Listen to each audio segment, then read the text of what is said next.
Do little. इस कहानी की शुरुआत में डू लिटिल नाम के एक डॉक्टर को दिखाया जाता है जिसके अंदर एक खास पावर होती है कि वो किसी भी जानवर से बात कर सकता है और अपनी इस पावर से, अपने इस टैलेंट से वो बहुत जल्दी पूरे इंग्लैंड में फेमस हो जाता है। यहाँ तक कि इंग्लैंड की रानी भी उससे मिलती है और उसे जानवरों का एक बहुत बड़ा हॉस्पिटल गिफ्ट कर देती है। डू लिटिल की जिंदगी में सब कुछ अच्छा चल रहा होता है, वो अपनी जिंदगी से बहुत खुश और सेटिस्फाइड होता है। डू लिटिल यहाँ पर एक लड़की से बहुत प्यार भी करता है जिसका नाम लिली है, जो कि एक एक्सप्लोरर है। वो दुनिया के कोने कोने तक जाना चाहती है। डू लिटिल भी उसके साथ जाता है। जहाँ जाने के बाद वो जानवरों का डॉक्टर होने के नाते जानवरों की मदद भी करता है। डू लिटिल और लिली एक दूसरे से बहुत ज्यादा प्यार करने लगते हैं और ये दोनों शादी कर लेते हैं। और शादी के कुछ वक्त बाद ही इनकी खुशियों पर काले बादल मंडराने लगते हैं। एक बार जब लिली और डू लिटिल वापस आ रहे होते हैं तो समंदर में तूफान आ जाता है और उस तूफान में लिली डूब जाती है, उसकी मृत्यु हो जाती है। उसकी मृत्यु के बाद डू लिटिल पूरी तरह से टूट जाता है। उसका काम में बिल्कुल भी मन नहीं लगता, जिस वजह से जल्दी उसका हॉस्पिटल बंद हो जाता है। वही जंगल में हमें टॉमी नाम के एक लड़के को दिखाया जाता है जो अपने बड़े भाई और फादर के साथ होता है। ये सब के सब शिकार कर रहे होते हैं, लेकिन टॉमी को जानवरों से बहुत प्यार है और तभी ये एक गिलहरी को घायल कर देते हैं।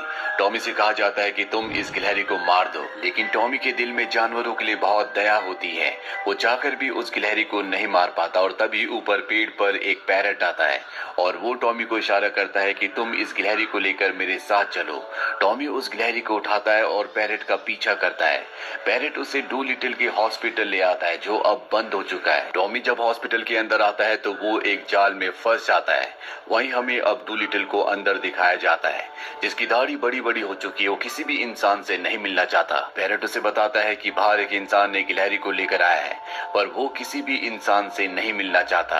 वहीं टॉमी को दिखाया जाता है जो जाल में फंस चुका है और तभी अम्ब्रेला लेकर एक बहुत प्यारी सी लड़की उसके पास आती है जो इंग्लैंड की राजकुमारी है, यानी कि वो इंग्लैंड की क्वीन की बेटी है।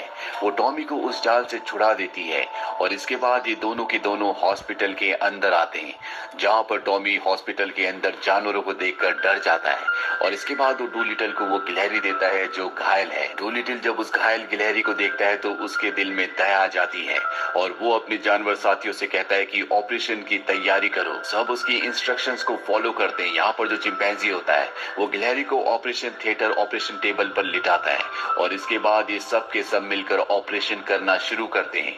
टॉमी देखकर बहुत इम्प्रेस हो जाता है कि किस तरह से डू लिटिल जानवरों से प्यार करता है और वो तय करता है कि वो डू लिटिल के पास रहकर इस कला को, यानी कि जानवरों से बात करने की कला को सीखेगा। यहाँ पर जो राजकुमारी आई होती है वो डू लिटिल से कहती है कि रानी की, यानी कि मेरी मॉम की तबीयत बहुत ज्यादा खराब है और वो तुमसे मिलना चाहती है।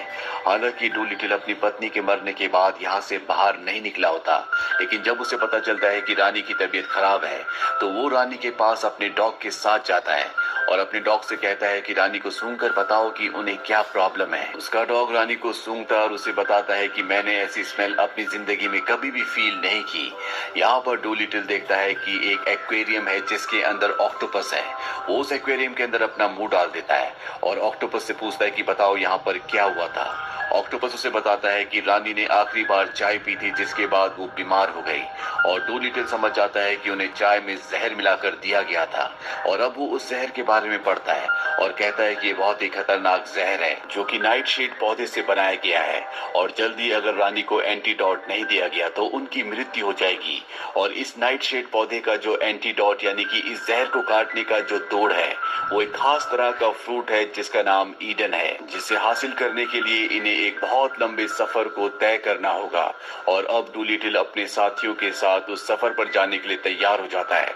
हालांकि टॉमी भी उसके साथ आना चाहता है, लेकिन डू लिटिल उसे साफ साफ मना कर देता है और कहता है कि तुम अपने घर जाओ। टॉमी अपने घर चला जाता है और रात को जब वो अपने बेड पर होता है तो एक बार फिर से उसके पास पैरट आता है। उसके साथ एक जिराफ भी होता है और पैरट टॉमी से कहता है कि तुम्हें उस सफर पर जाना चाहिए। टॉमी अपना घर छोड़ देता है और जिराफ के ऊपर बैठकर उस बंदरगाह की तरफ निकल पड़ता है जहाँ से डू लिटिल अपना सफर शुरू करने वाला है। और जब वो उस जगह पहुँचते हैं तो डू लिटिल का शिप जा चुका होता है।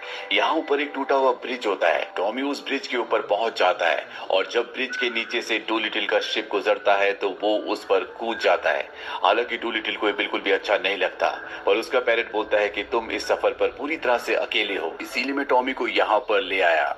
वहीं पर हमें राजमहल दिखाया जाता है, जहाँ पर लॉर्ड थॉमस, जो कि रानी के चेयरमैन होते हैं, उन्होंने उन्हें जहर दिया था और उनके साथ उनका डॉक्टर भी मिला हुआ था। दरअसल ये जो डॉक्टर होता है, ये डूलिटिल को बिल्कुल भी पसंद नहीं करता, क्योंकि डूलिटिल को अपने डॉक्टरी पेशे में बहुत ज्यादा फेम मिला होता है।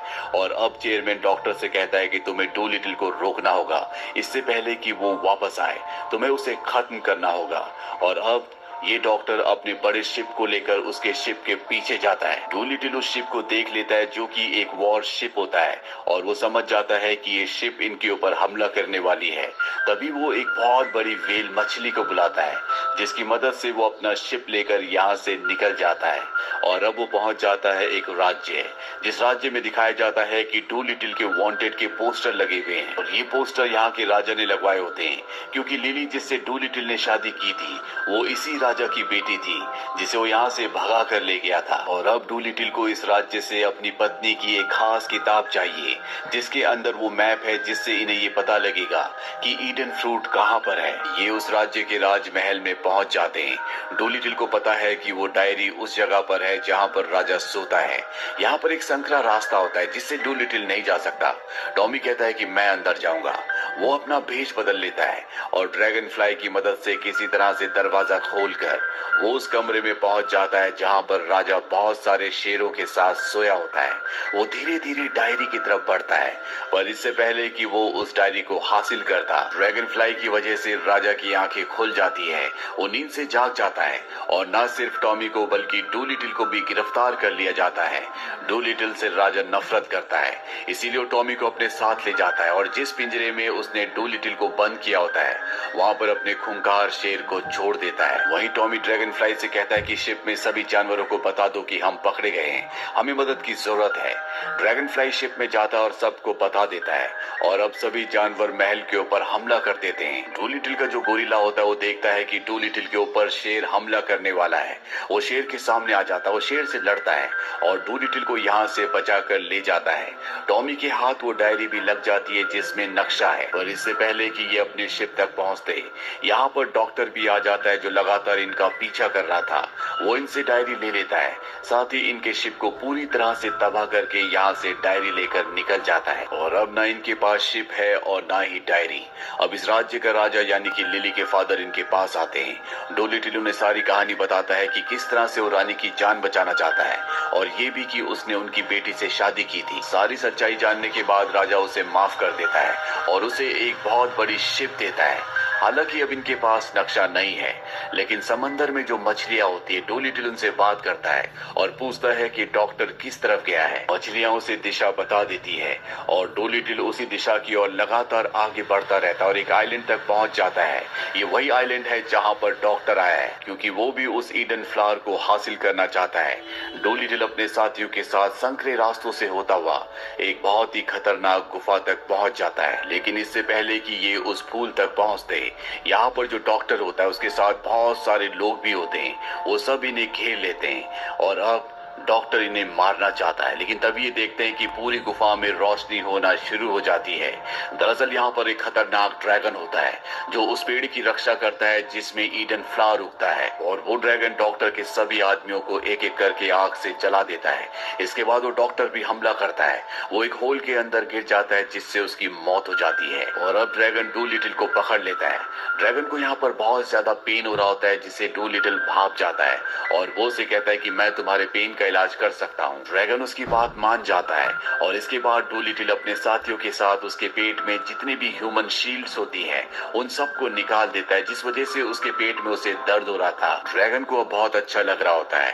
वो डूलिटिल से कहता है कि तुमने मेरी मदद की, इसीलिए मैं तुम्हें उस पेड़ के फ्रूट तक ले जाऊंगा जिस फ्रूट के लिए तुम यहाँ तक आए हो, जिसका नाम ईडन है। ड्रैगन इन सब को उस जगह ले जाता है जहाँ से डूलिटिल ईडन फ्रूट को तोड़कर वापस राजमहल की तरफ बढ़ जाता है। वही राज ताजमहल में दिखाया जाता है जहां पर रानी की तबीयत बहुत ज्यादा खराब होती है। वो अपनी जिंदगी की आखिरी सांसें ले रही है और कुछ ही पलों में उसकी जान चली जाएगी। पर इससे पहले कि ऐसा होता, डूलिटल अपने साथियों के साथ यहाँ पर पहुंच जाता है। यहाँ पर लॉर्ड थॉमस यानी कि रानी का चेयरमैन भी होता है जिसने रानी को जहर दिया था।